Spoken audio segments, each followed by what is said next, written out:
So ngayong araw guys, magluluto tayo ng dinuguan. Dahil pesta dito sa amin guys, magpipesta. O disperas pa lang kasi guys, kaya dinuguan muna ang niluto mo. 1 kilong dinuguan. So guys, magana tayo. Iiwain natin muna ng pang-igado. Parang pang-igado ang style niya.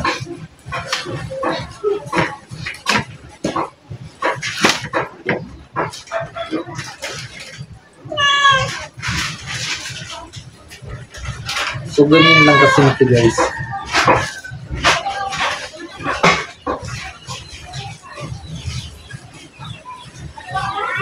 Ganyan lang kadali guys ang pag-iwan ko. Parang so ayun guys, sibuyas naman ang iiwain natin. So ngayon guys, inilagay ko na ang kawali sa kalan para painitin guys. So lalagyan natin ng lana. So guys, lalagyan natin ng lana. So ano lang, konti dahil gigisahin natin yan dahil mataba ang baboy.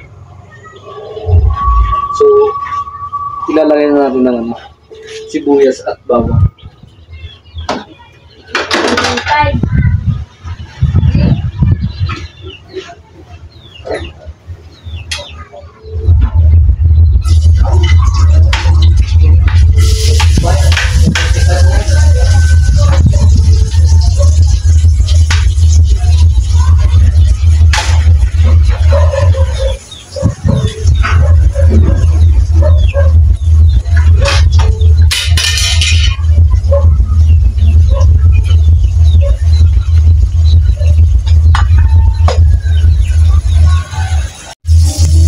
So, aluin lang natin guys.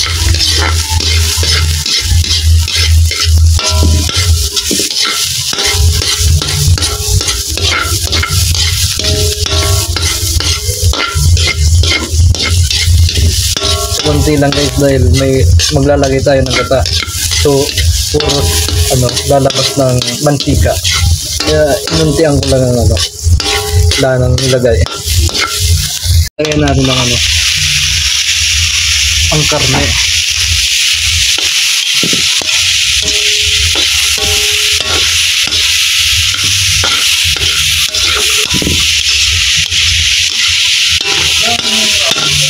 Ng tubig, 1 basong tubig para sa pag-isa. Lagyan natin ng toyo guys, parang adobo lang. Adobo sa gata.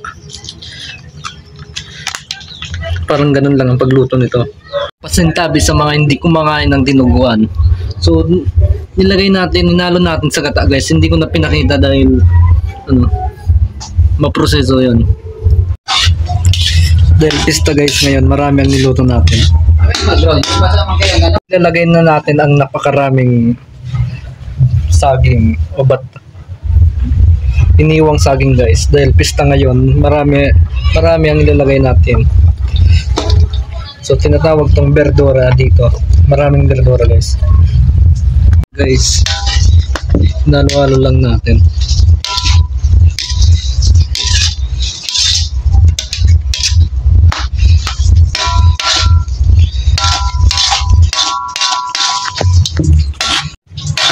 Haluin lang natin ng mais guys.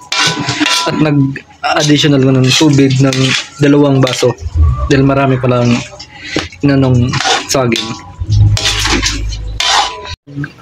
Lagay tayo ng tubig dahil marami. Kala ko konti lang ang lulutuin. Dahil pang pista to guys. Guys, nilagyan ko na ng pamintang durog.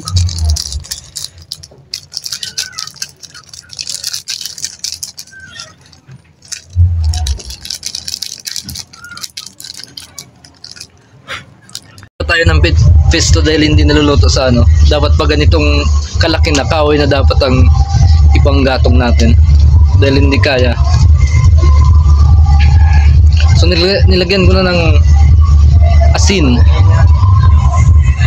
Tignan natin ang dugo. Guys, sa Yung dinuguan. pagkukaban mo, dir-diretso ang pagkukal siya. Bakmaro ka ng ukal siya. Karusan mo sa ira, no?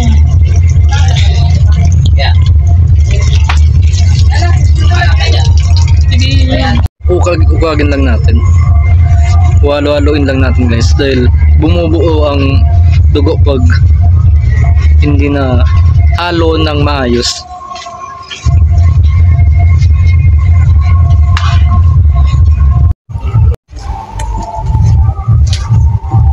So guys, nag-iba tayo ng pesto dahil sa kaway na natin niluto. Halo-haloin lang natin guys.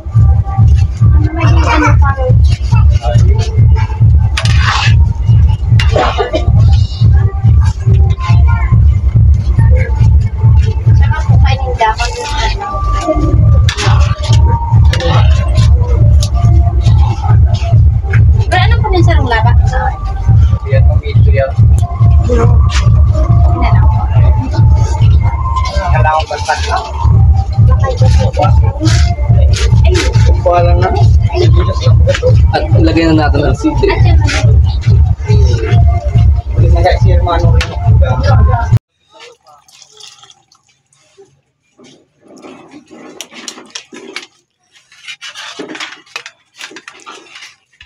So ayun na guys, luto na ang dinuguan para sa festa.